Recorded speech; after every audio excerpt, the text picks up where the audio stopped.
Well, hey there, and good evening, and welcome to another edition of the Teaching Lady.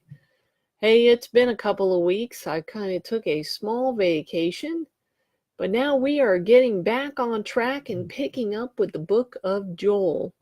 If you remember, or you are just joining us now, we have been looking at the Bones Bible Handbook by Jim George, and we have been going through each book of the Bible starting from the beginning, and we are halfway through. We are now in the section of the minor prophets, and tonight we are looking at the book of Joel. Well, you know, the theme verse for Joel, and I just love this, and even though the book of Joel and what the prophet is trying to um, convey to the people, which is a pretty serious thing, I love this verse because it has such, to me, it just speaks such great promise. It says, "Return to the Lord your God, for he is gracious and merciful, slow to anger, and of great kindness." I mean, when you've got a prophet that is speaking to you about turning back to the Lord, and he is saying, look, turn back to the Lord because he is slow to anger, he's gracious, he's merciful, and he's kind. He's not sitting here saying, turn back to the Lord so that he can go whap, whap, whap. He's saying, turn back to the Lord because he's good.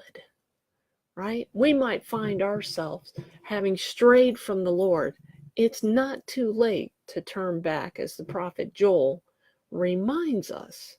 However, as we learn from the book of Joel, well, we find out that the people still don't listen. But before we go ahead and dig into the specifics and have that brief overview, let's go ahead and pray. Father, I just thank you for what the book of Joel brings us, what it teaches us and reminds us, Lord. You know, the people, I think, Lord, back in the day, the Israelites, the northern kingdoms and the southern kingdoms, they had turned away from you, and they had done and had been doing what was right in their own eyes. And you've sent people because you care for the people. You sent prophets to speak to them. And you send prophets today to speak to us and to remind us that if we've strayed, we need to turn back. And if we don't know you, we need to turn to you. And if we do know you, we need to stay close to you. And I just thank you for that reminder, God, that we have from your holy word. And it's in Jesus' name I pray. Amen. All right, well, there's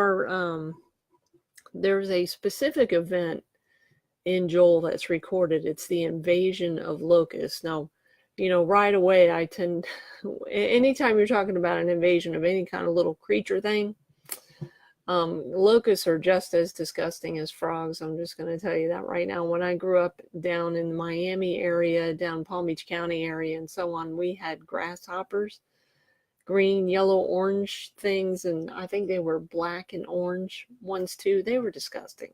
Any of that stuff that flies around uncontrollably and wants to land on me, I'm like, I'm out of here. They're just gross. And they had an invasion of locusts that had come through and destroyed a lot of the land back in that day, in the day of Joel.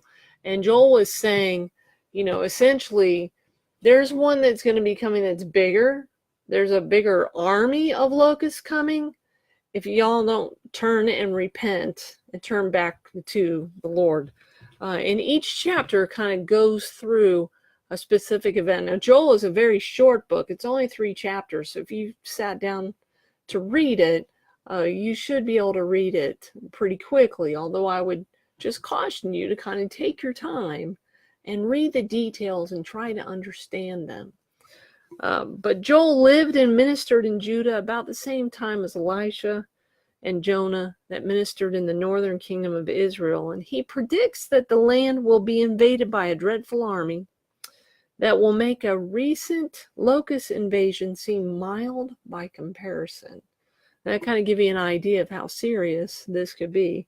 On behalf of God, Joel appeals to the people to repent and to avert the coming disaster. Now, your timeline they're thinking is somewhere between, the date written was somewhere between 835 and 796 BC.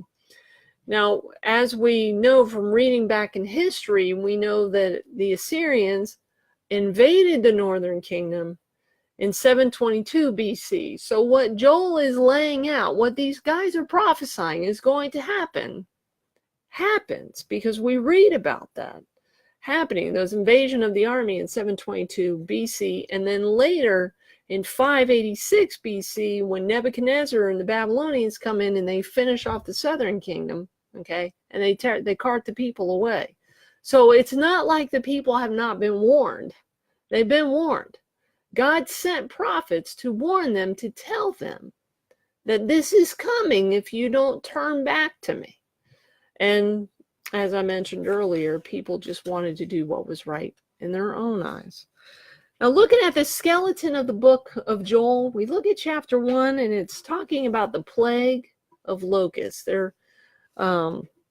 Israel experiences this plague of locusts that brings desolation to the land. And Joel is explaining that this is a foretaste of what is to come, the day of the Lord. And in view of this catastrophe, Joel is calling on them to humble themselves, not example, but to show humility and repentance. In other words, turn from your sin. Chapter 2 goes into and kind of summarizes the day of the Lord. Joel spells out the events of the coming days of judgment, when an army is going to invade from the north and a great struggle is going to occur. You know, I don't know about you, but when somebody is saying that and being very specific, I want to stand up and take notice of that and really pay attention to that and keep my eyes open, my ears open to what is going on, not just go, he doesn't know what he's talking about, blah, blah, blah, blah, blah, blah, blah, right? And I think you had that where a lot of people back then just blah, blah, blah, blah, blah, blah, blah. And you read the details in the chapters about what they found to do instead of listening to Joel. Instead of turning and repenting, they just decided to keep doing what they were doing. And, you know, can you imagine those that were still alive thinking back to the prophets that were trying to tell them and go, you know, those guys tried to tell us and we didn't listen. And we deserve what's coming to us. For those who repent, it's promised that the Spirit of God will be poured out. Chapter 3 talks about judgment and blessing. The Lord will judge the nations, especially those which have mistreated his chosen people. You know, it's not like the Assyrians and the Babylonians are going to get away with this, and God's going to go, thanks, guys, I needed your help, and we'll see you later. No, it's not happening that way. He's using them to do this, but there's going to be judgment for those that have mistreated his people. They're not going to get off scot-free about this. I'll just be honest with you. I don't quite understand the whole thinking behind that, but that's what God does, and I don't have to understand everything that God does, and that does make life a little easier because I don't beat myself up over that. Israel will receive a special blessing and be revived and restored, and we do see that in the return era of the Old Testament, where you have the Israelites that had been exiled. And remember, when they were in exile in Babylonia for 70 years during the time of Daniel, and you had King Cyrus come in from Persia and take over the Babylonians. He overpowered that army, got rid of them, took over that whole thing, actually. And he told the Jews, you can go back home. You can go back to Jerusalem. Go back, and many of them went back to Jerusalem. They rebuilt the temple. They rebuilt the walls. They rebuilt the city, right? But you did have some Jews that stayed in Babylonia, in Babylon. They stayed there, and you read about them in the book of Esther. with Mordecai and Esther and Haman, who was trying to get rid of the Jews. But you did have some Jews that stayed there. They had acclimated to the life there. But you did have many Jews that went back to Jerusalem. So eventually, what the Babylonians did and what the Assyrians did, they were rooted out by the Persians. And I believe that Assyria is no more, actually been replaced by another country, a modern day country today. I can't think of the name of it, but Assyria, as far as I know, Assyria, Assyria, not Syria, but Assyria, I believe doesn't exist anymore. All right, so putting meat on the bones of the book of Joel. The author says a single bomb can destroy a city. A single earthquake or a hurricane can destroy whole civilizations. We certainly know that's true. We stand in awe at the power and the might of both natural and man-made power. But at the end of the day, none of those things can touch the power of Almighty God. These forces can't touch his power. Ever since the first sin was committed in the Garden of Eden, back in the book of Genesis, where man takes the fall, man has been in rebellion against God. Judah has now taken his turn in disregarding God's laws, and because the people don't repent, they will surely have their day of judgment, their day of the Lord, as he says. Rebellion continues to be allowed by God, but a future day is coming where all rebellion will be punished. Well, how do we flesh this out in our own lives? How can we take the book of Joel and apply it to us specifically? God, he says, not foreign invaders, nature, or the economy. We're not going to have to reckon with any of those things. We're going to have to reckon with the Lord God one day. We're all going to be facing that, right? We can't ignore or offend God forever. We have to pay attention to his message, to his word. If we don't, we're going to face the day of the Lord is going to come for us. Where we stand, we got to ask ourselves, where do I stand with God? Where do I stand? And where, when I look at Joel's message of repentance, do I repent? Where do I stand in regards to repentance? Or do I just, act like I have nothing to repent for? Do I just do what I want to do when I don't care about repentance? Right? Am I saving it up for one day to go sit before somebody? Listen, the time is now to repent, for the kingdom of God is near. Sorry, that's what I believe. Even more so these days with everything going on. The time is now to repent and to turn from our sin. It's not too late. See, the thing is, I think people think that they've done things that God will never forgive them for, and I don't believe that. I think God is a loving God, especially when you look at these people and how wild and crazy and stupid they were. Forgive me for saying wild, crazy, and stupid, but you see what I'm saying? Ignorance? To just willfully turn their backs on the Lord? No. Not wanting to repent, paying the consequences. But he's a loving God. As Joel 2:13 says, return to the Lord your God, for he is gracious and merciful. He's slow to anger and of great kindness. I don't know about you, but that is an awesome God. Awesome God that we serve and that we love and that I hope you know.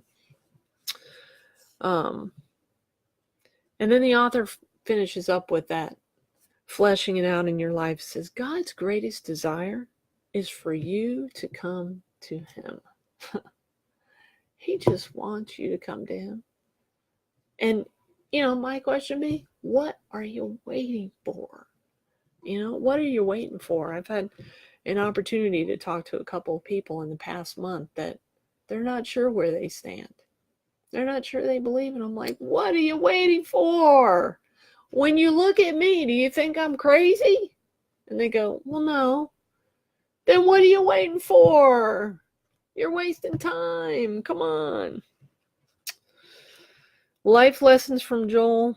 You know, just like in the Old Testament, God always brings warning before judgment. And I, for one, am thankful that he does. I'm glad I get a warning. I get it more than one warning, get a couple of warnings to turn and repent. God brings judgment, though, if there is no repentance. And I've seen that firsthand, and I've seen it in other people's lives. Humility and repentance are necessary to restore our relationship with God. When he says that humility is necessary along with repentance, I think it's important because we could stand there and just be all full of ourselves and boastful and prideful and obnoxious people and expect, well, I'll repent and he expects me to repent, and so therefore I've repented. There, fine. I've repented. It doesn't sound very humble, does it? There's no humility in that. It doesn't seem like it's very sincere. It just kind of is like, what I call a box checker. They're just going through the pages, checking the boxes. Yes, we have this. Yes, we have this. Yes, we have this. It's a person that's checking off the box saying, yes, I repented, moving on.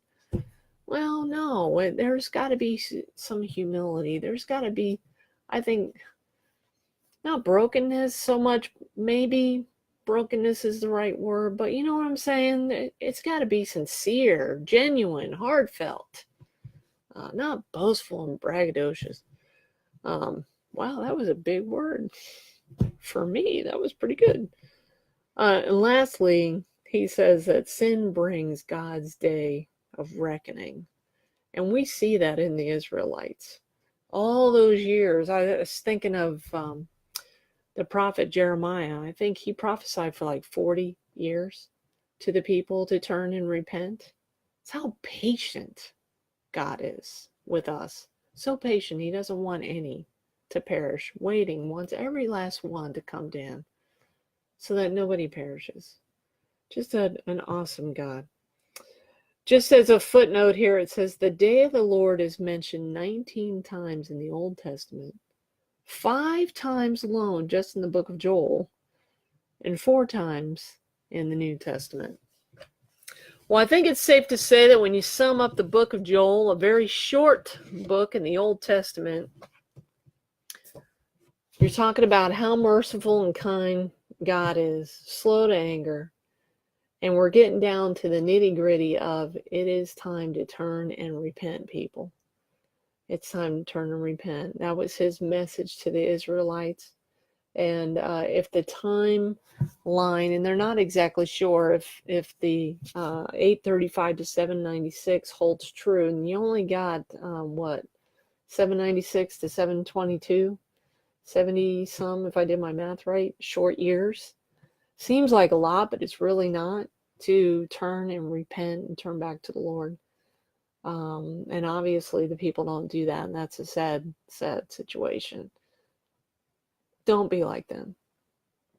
If you've got something that you need to get right with God, do it now. Do it today. Why waste another moment? Because I can tell you, you're not promised tomorrow. I've known how many people in the past month that have passed away unexpectedly, that have passed away. And so time is crucial. And so I would say to you, if you've got something you need to work out with the Lord, work it out. Don't be afraid. He can take it. He can handle it.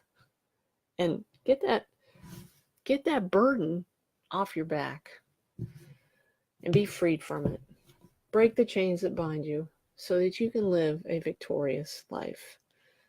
Well, there you are from the book of Joel. Who thought we'd get all that out of 3 little chapters in a little book, a minor prophet in the Old Testament? Well, thanks for joining me. I appreciate it, and I hope that you have a blessed evening. Bye-bye.